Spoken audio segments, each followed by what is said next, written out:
पता ही नहीं चल रहा है कि ये क्या करना चाहता है, ऊपर जाना चाहता है, नीचे जाना, ऐसा लगता है गया गया गया वापस बढ़ जाता है, स्विच नहीं कहाँ गए, ऐसा लगता है बढ़ने वाला है और वापस गिर जाता है। तो कुछ समझ आ रहा है सर क्या करना चाहता है ये, इस तरह का जो वोलेटाइल मार्केट में माहौल जो बन रहा है, इसके बाद बड़ा मुंह किधर आएगा?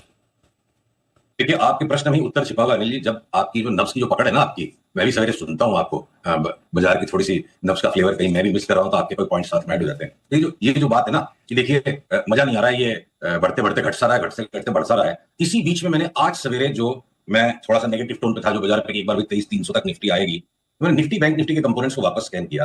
बैंक निफ्टी फटने को रेडी है कि बैंक निफ्टी 50,000 के ऊपर गई, 50,004 पे फ्यूचर्स गए, सीधा 54,000 की बाई कॉल हमारे यहाँ ट्रिगर हो जाएगी। ये भी हमने अपने सब्सक्राइबर्स को लिखा है।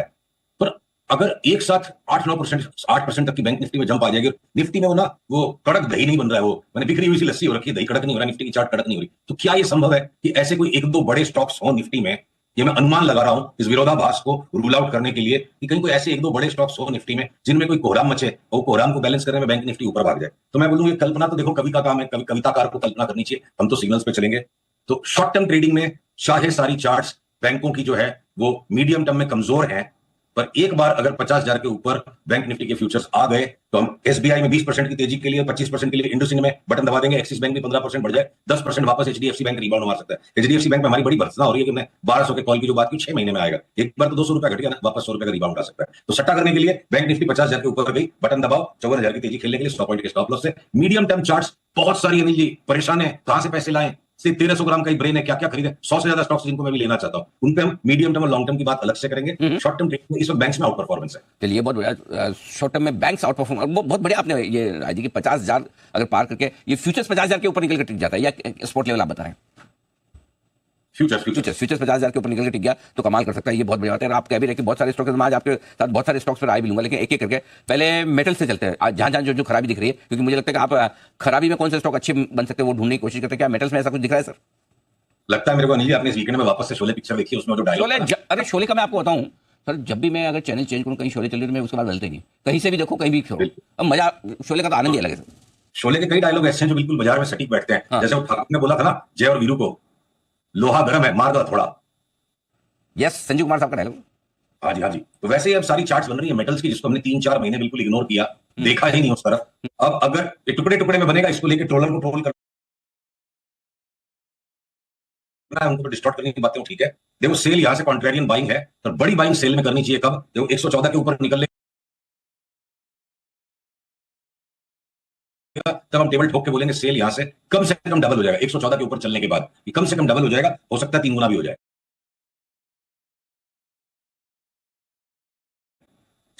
टाटा स्टील मेरे को लगता है यहां से 2 रुपया नहीं घटे और टाटा स्टील का 200 रुपए का भाव आ जाए। तो उसी तरह जिंदल के भी जो स्टॉक्स हैं, इनमें भी समय 30-40% की चाल ऊपर हो सकती है। देखिए मेटल्स के अंदर में स्टील के स्टॉक्स में रिवर्स स्टैक है, हाईएस्ट क्वालिटी के स्टॉक में लोएस्ट एक्सपेक्टेड रिटर्न, जिंदल के स्टॉक्स में 30-35%, टाटा स्टील में 50% और स्टील अथॉरिटी में 200% की रिटर्न, ऐसा उल्टा स्टैक है।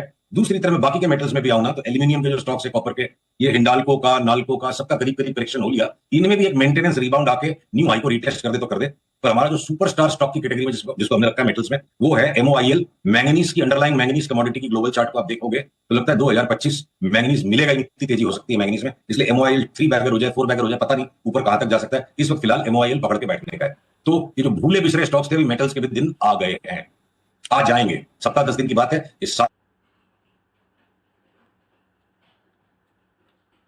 मेटल्स, सारे के सारे मार्केट में लोग ठाकुर साहब की तरह बोलते घूमेंगे, लोहा गर्म है मार दो थोड़ा।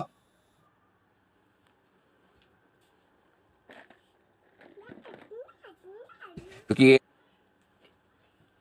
आपने बीच में कहा भी था कि कच्चे तेल में बड़ी तेजी है, वो थोड़ा थोड़ा बढ़ना शुरू हुआ है, तो अभी क्या है विचार सर? अनिल जी, मैं आपकी अनुमति से एक चार्ट को कच्चे तेल की दिखाना चाहूंगा, और इसमें बहुत ही विस्मित कर देने वाली बात आपको लगेगी मेरी, पर 1 मिनट रुकिएगा। ये बहुत ही कबाड़िया चार्ट है। अब देखो आगे चार्ट मेरी स्क्रीन पर, आगे स्क्रीन शेयर कर पा रहे?